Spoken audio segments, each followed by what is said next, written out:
How's it going, everyone? My name's Max, and I'm bringing you a review of the movie Heart Eyes. The movie's directed by Josh Ruben and starring Olivia Holt, Mason Gooding, Jordana Brewster, and Devon Sawa, which is a killer cast. A lot of new faces to love, and a lot of old ones to love as well. The movie's centered around a killer named Heart Eyes, and he's been killing for several years on Valentine's Day, and particularly hunting couples, which is kind of funny, but that's the premise of the movie.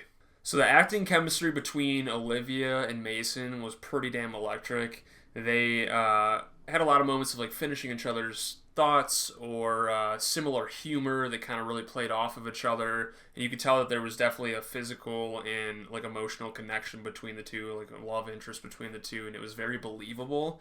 So they did a really good job. And I don't want to forget either about Devon Sawa or Jordana Brewster. They had very fun roles, and I really enjoyed what they put into the movie. So this movie's definitely R-rated. It has super good gore, very awesome practical effects. The kills are just top-notch. It's just nice to see films going back, especially horror films, obviously, going back to more practical effects versus just the CG slop fest that we see time and time again. It's refreshing. It looks more realistic. It's more believable. It has more visceral feeling to it. And this movie was not shy of any of that. It was pretty damn awesome. Also, too, the camera work that they were able to pull off with certain kills and things, I thought was awesome. Very unique, fun, and you'll definitely enjoy that if you're a big fan of slashers. Heart Eyes as a killer is actually pretty polarizing. Kind of reminds me of a Jason Voorhees in terms of like look and stature, but obviously I would say has more of kind of Scream tendencies in terms of having, well, I don't want to say even Scream tendencies when it comes to having like signature weapons, but you'll see what I'm talking about. I don't want to give it away too much because I feel like that can kind of play into things. But also, too, there's a cool feature about the mask that Heart Eyes has, and you'll see like the whole scene that they have kind of revealing that in the film that I thought was just super badass. The humor was awesome. I found myself laughing throughout the entire film. Like it was just hilarious. There was a scene kind of in the beginning where Mason's character and Olivia's character were kind of stumbled across each other for the first time, and they were kind of finishing each other's sentences, kind of had the same order. They met at like a coffee shop, and there was like a moment where they like bumped heads like twice in a row, and his nose started bleeding, and it was just so obnoxious and extreme, but I think that plays really well into what this movie does, which it definitely has a sense of fun and knows what it is. It's not trying to be something super grounded and serious.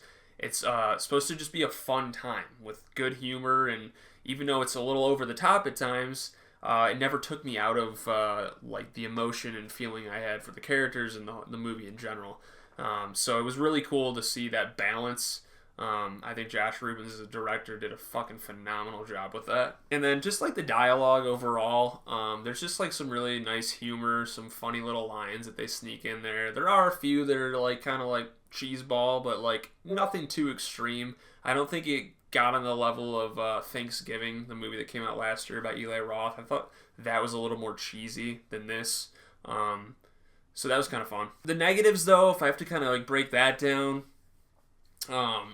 the killer reveal was kind of like lame, kind of anticipated, as you could probably expect. I think the whole last 20 to 25 minutes in general was kind of ridiculous. Like, I feel like the movie ended like 2 times or 3 times even, but it like didn't. And then the killer reveal kind of reminded me of Scream 6-ish in a way. And don't read too hard into that. Just like you'll kind of notice a little bit of a vibe. But not in a bad way. I feel like Scream 6's ending was kind of like so that was kind of like a downfall, and I feel there was a couple little snippets of like character choices that were kind of dumb, but you know, that is kind of what the movie was going for, was just kind of like some, you know, I think just kind of over the top a little bit, which was fun. So though they're negatives, I don't think the movie was bad at all. I thoroughly enjoyed it. Going into my final thoughts, Like I said, the movie knows what it wants to be and what it is, and that is pure fun.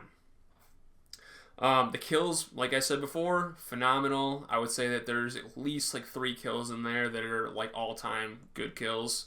When I say all-time, I mean like a list of 100 kills, but still, reputable enough. The effective practical effects and gore, I mean, I just can't stress that enough, that movies need this more. It is just so much better. And then what's cool too is I feel the lore of the Hard Eyes Killer was fun. They made it almost feel, especially at the beginning of the movie, like I don't want to say like celebrity-ish, but kind of like a well-known killer, which I kind of thought was fun, And overall, the lore of the Hard Eyes Killer, I feel it could easily be expanded upon in future films. Granted, they want to go down the road of a franchise. When I do say that, though, I feel like this could be kind of like capped at like a 3-movie thing if they were going to pursue more films. I don't think it has the longevity of like a Scream or something like that, because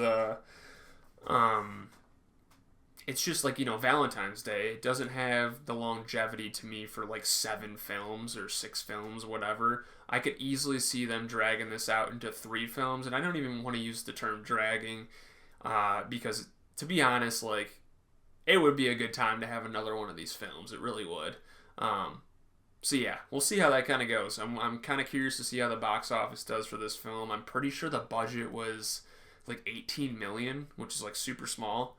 And what they did with that, I thought was pretty damn good. If you like horror movies, rom-coms, slasher films, you're gonna love this film. Like, this film was just pure fun from start to finish. I feel like it was made for someone like me, so I'm like super in love with how this film was. I went into it knowing literally nothing about it other than it was a slasher film set on Valentine's Day.